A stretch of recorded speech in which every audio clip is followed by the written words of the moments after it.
The Poet X by Elizabeth Acevedo. When I'm done, Isabel snaps and Miss Galliano smiles, and of course, Chris has a comment about my poem's complex narrative structure or something like that.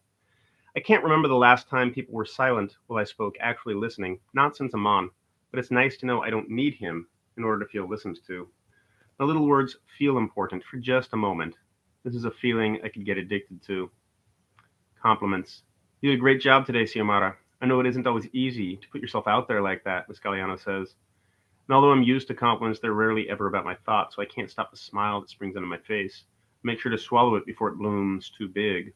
But it feels like an adult has finally really heard me, and for the first time since the incident, I feel something close to happiness.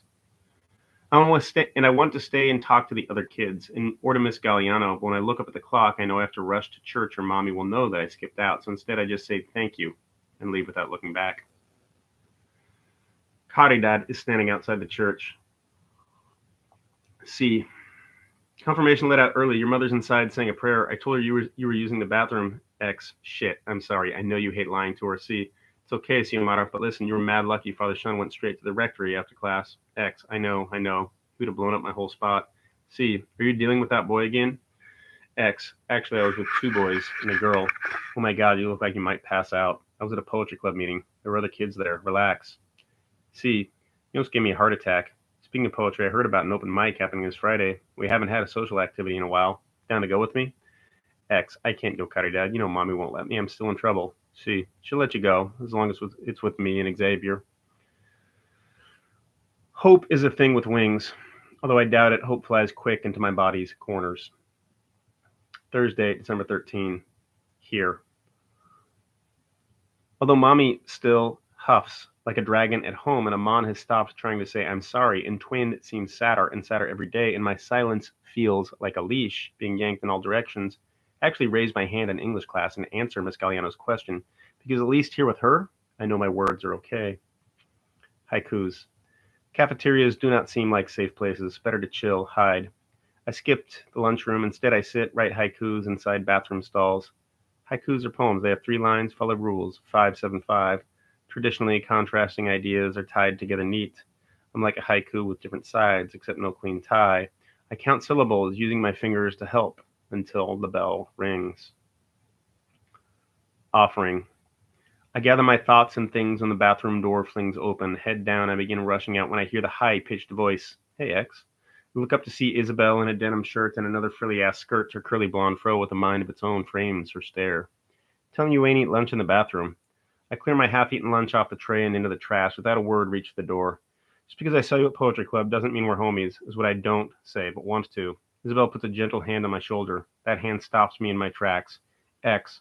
I go into the photography room during lunch to eat and work on writing. It's quiet on this end of the floor, and the art teacher lets me chill. Come through if you like. Holding Twin. I click the front door closed and reach for the house phones to call mommy so she knows I'm in on time, but I feel Twin's loud sob shake me to my bones. I drop my bag at the door and rush to the bedroom where Twin is curled on my bed crying into a stuffed elephant. And for once I'm glad we don't need words. I brush his curls and sit beside him, and I know something has happened with the red-haired boy. Did you get into another fight? I ask and shake him hard. Was it Cody? Was he the one that hit you before? But even through his tears, Twin looked at me like I'm crazy. No, he didn't hit me. Cody would never. I thought that guy was just some idiot in gym. This is much worse. Cody. Twin's story comes out in pieces. He met Cody's family last week when his parents dropped him off at school. Apparently they loved Twin, who wouldn't, and wanted him to come over for dinner. Parents being accepting of sexuality seems all kinds of bizarre to me because the thought of what my parents would do if they knew makes every bone in my body hurt. Seems perfect, Twin says, finally a person and place and family that accept him for who he is. But it turns out Cody's father is being relocated for his job after winter break, and Cody thinks long distance will be too hard. So he broke it off with Twin and seems to have cracked something inside him in the process. I hold Twin close to me and rock him back and forth. Us Batista twins have no luck with love. You'd have thought we'd be smarter guarding our hearts. Problems. Twin can't stop shaking, his whole skinny body trembling, and he's breathing so hard his glasses keep fogging up. I take them off his face and pat his back, tell him we'll figure this out together. With a bit more time and space, it'll all feel clearer. I glanced at the clock. You need to calm down a bit.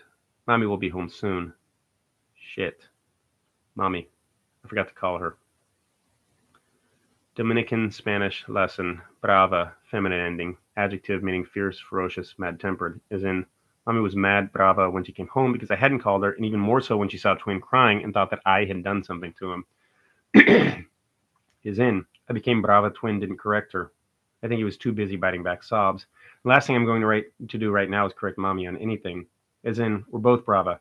She's already threatening to send me to DR after winter break instead of during the summer. The last thing I need to do is get on her bad side. As in, she was so brava, her whole face shook, and she began praying underneath her breath. Then she just pointed to the bathroom, and I knew she meant for me to clean it. Permission. When Caridad calls later that night, Mommy listens to her talk on the phone, and although Mommy sounds all nice, she keeps shooting me the shadiest looks. Finally, she says, "Está bien, fine. I can go with Caridad to a poetry event, but only if Twin comes along too." I'm sure convincing him will be tough. His eyes are so swollen from crying, he's had to lie to my parents and tell them he rubbed his eyes after a chemistry lab gone wrong. When I mention the open mic night, he must want any excuse not to think of Cody, because he quickly agrees to come along. Friday, December 14th. The legendary Nuyorican Poets Cafe is not close to Harlem. It takes us 2 trains and a walk in the brick-ass cold to get there. And when we do, the line to get in is halfway down the block. Not even nightclubs around the way look half as packed as this. The cafe is dimly lit with paintings on the wall. The host is a statuesque black woman with a bright red flower in her hair. When she calls out the names on her list, I'm surprised to hear my own. Signed up. Caridad tells me she signed me up to perform, and immediately my hands start shaking. I've got to get out of here right now. But Caridad is having none of it. She just grabs my arm and Twin pulls me along with the other. You got this, Sio. But every time someone gets on stage, I compare myself to them. My poem make people say, or snap. What if nobody claps? Some of the poets are so good. They make the audience laugh. They make me almost cry. They use their bodies and faces and know just how to talk into the mic. The host keeps the show moving, and as another person gets off stage, I know my name is creeping up her list until her clear, crisp voice calls out, Xiomara, and I'm frozen stiff. I think she's shy, y'all. Someone told me she's an open mic newbie. Keep clapping until she gets to the stage. So now not only am I frozen stiff, I'm also blushing and breaking into a sweat, but somehow I'm on my feet, and then the lights bright on my face make me double blink hard in the cafe that seemed so small before feels like it has a Madison Square Garden-sized audience now. I've never experienced a silence like this, 100 people waiting for me to speak, and I don't think I can do it. My hands are shaking too much, and I can't remember the first line of the poem. Just a big-ass blank yawning in my memory. My heart dribbles hard in my chest, and I look at the nearest exit, the stairs leading to the stage. The mic is open, and the first line clicks. I say it, my voice trembling. I clear my throat, I take a breath, I begin the poem all over again. I forget the comparisons, I forget the nerves, I let the words fill the room, I let the words carry me away. People watch, they listen. And when I'm done saying a poem I practiced in my mirror, they clap, and it sounds so loud that I want to cover my ears, cover my face. 2 poets perform after me, but I don't hear a word with my heart in my ears. Caridad squeezes my hand, and Twin, looking happy for a moment, whispers, "You killed that shit." But it's not until we're leaving when the host grabs me by the arm and says, "You did that. You should come to this youth slam I'm hosting in February. I think it'd be really powerful." That's when I know. Can't wait to do this again. Invitation. The slam the host tells me about is the same one that Miss Galliano has mentioned at Poetry Club. And I'm not the type to believe everything is a sign or whatever. But when so many parts of my life all point in one direction, it's hard not to follow the arrows. Even when I'm home, my hands are still shaking, and I try not to appear as overwhelmed as I feel. For the first time in a long time, Twin doesn't look sad or distracted. He just keeps turning to me in our room, his face glowing. "Xiomara, that was amazing. Although I've never been drunk or high, I think it must feel like this, off balance, giggly, unreal." I know exactly what Twin means because so many of the poems tonight felt a little like our own stories, like we saw and were seen. And how crazy would it be if I did that for someone else? Sunday, December 16th, all the way hype. The whole weekend I relive the open mic. Saturday and Sunday I have to bite back my excitement. I write between cleaning. I write instead of doing homework. I write before and after church on Sunday. I can't wait for Poetry Club. Going there was like being tested in fire. It helped me to be brave, so I can't wait to tell them about the Nuyo. Late into the night, I write, and the pages of my notebook swell from all the words I've pressed onto them. It almost feels like the more I bruise the page, the quicker something inside me heals. Tuesday has become my equivalent to Mommy's Sunday, a prayer circle. Monday, December 17th.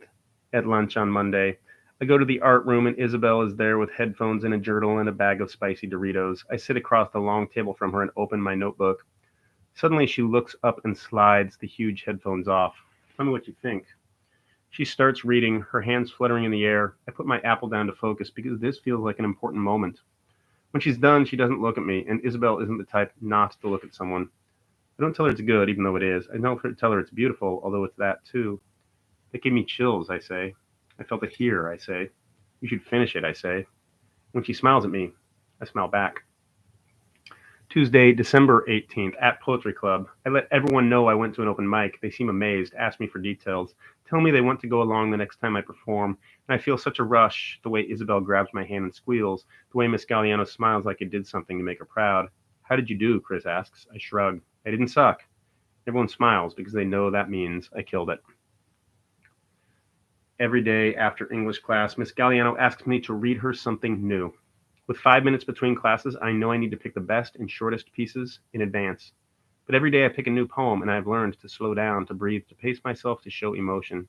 The last day before winter break, Miss Galliano tells me I'm really blossoming, and I think about what it means to be a closed bud, to become open. And even though it's cliche, it's also perfect. When I see Stefan in the hallway, he reads me his latest haiku. When I see Chris on my way to the train, he always has a smile for me. And what's up, X? Write anything new? And I know that I'm ready to slam. My poetry has become something I'm proud of. The way the words say what I mean, how they twist and turn language, how they connect with people, how they build community. I finally know that all of those I'll never, ever, ever stem from being afraid, but not even they can stop me. Not anymore.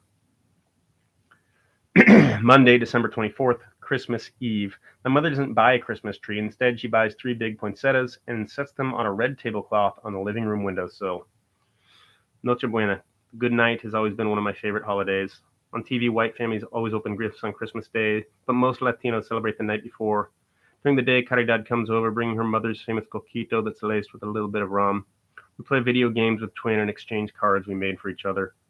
Mommy has always made Twin and me go to the midnight mass to celebrate baby Jesus, and when we get back, we've been allowed to open gifts. This year, when we get home from church, I go straight to my room. I know better than to expect anything. I lie in bed with Chance the Rapper in my ear. When there's a knock on the door, I look, imagining it's Twin trying to be respectful, except it's not. Mommy stands there with a small wrapped box in her hand. She shuffles into the room, sets the gift on the desk, and I like she doesn't know what to do with her hands. She picks up Twin's sweater from the computer chair and neatly refolds it. When she sits up, I sit up in bed, unsure of what to do. But just as fast as she sits down, she stands, gestures to the gift, and walks to the door. I had it resized for you. I know how much you like jewelry. It's a rosary. I think before I open the box. My mother doesn't believe in any other kind of jewelry, but when I lift the lid, I see a small gold plaque with my name etched on it, a thin gold chain making the bracelet complete.